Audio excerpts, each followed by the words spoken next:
Welcome back to the CVB Challenge. I'm Michael Bell.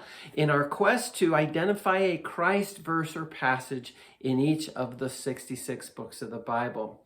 And we've reached the book of Ezekiel, chapter 1, verse 26. And it says, "And seated above a likeness of a throne was a likeness with human appearance." Now, I believe that this verse refers to a pre-incarnate Son of God, that the person of the Trinity who would later become Jesus Christ of Nazareth is here showing himself to Ezekiel. This would be a Christophany.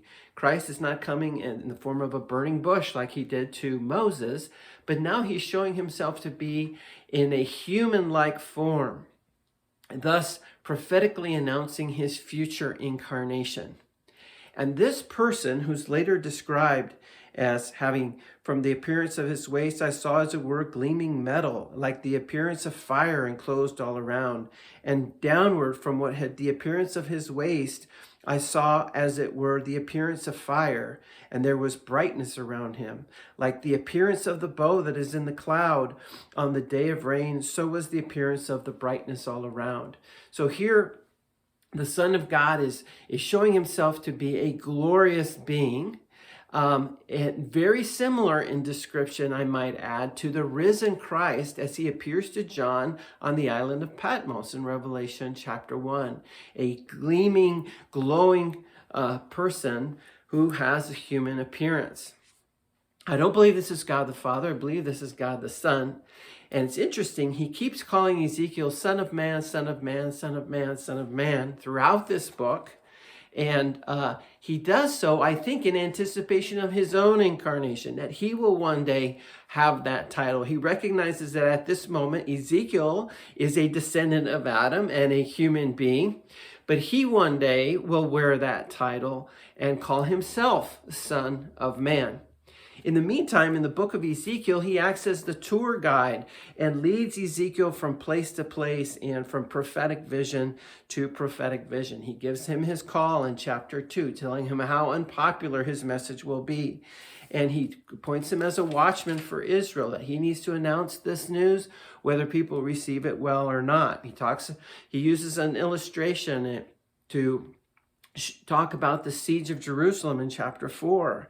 And he has Ezekiel shave off all his hair and his beard, and then divide that hair after he's shorn all his hair off into 3 different piles, because a third of Jerusalem people will perish from fire, a third will die by the sword, and a third will be scattered. And so on. He's the tour guide. He's showing Ezekiel vision after vision after vision. Finally, in chapter 8, the Son of God transports Ezekiel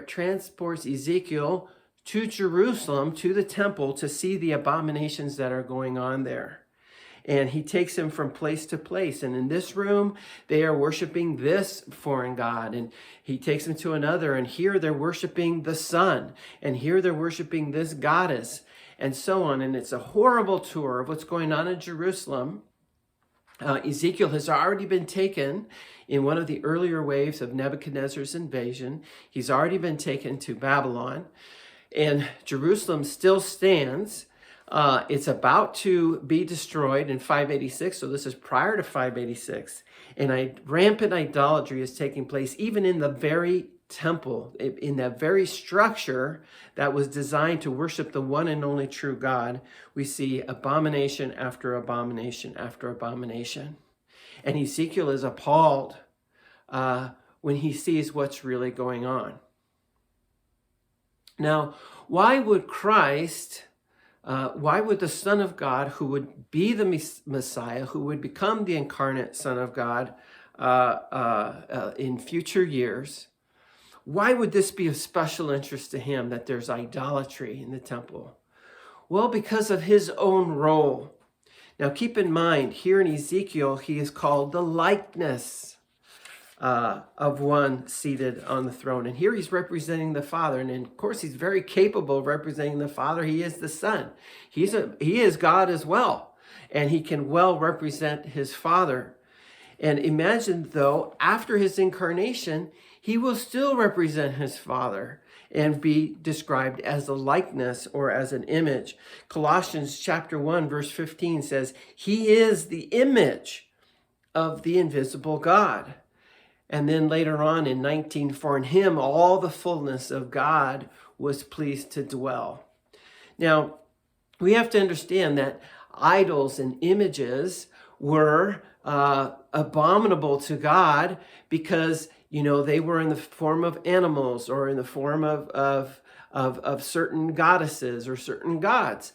And they could not represent the Father. The only physical image that could ever faithfully represent God in heaven is the man Christ Jesus. And to worship before this image, and the Greek word is icon, to worship in Colossians 1:15, to worship before this image, and Jesus accepted worship. People bowed before him and he never rebuked them because he is the image of God. Now, as we think back to what happened at the foot of Mount Sinai when Aaron made a golden calf, it makes sense that God would be absolutely outraged because here, instead of him being able to send his representation, his own son in the likeness of God and in the likeness also of man, the good, perfect God-man, Jesus Christ, they have made a golden calf. And that's what makes it an abomination, because that calf is intended by Satan to replace Christ. Now, if Christ is on every page of Ezekiel and every page of the Bible, shouldn't he be on every page of your life and mine?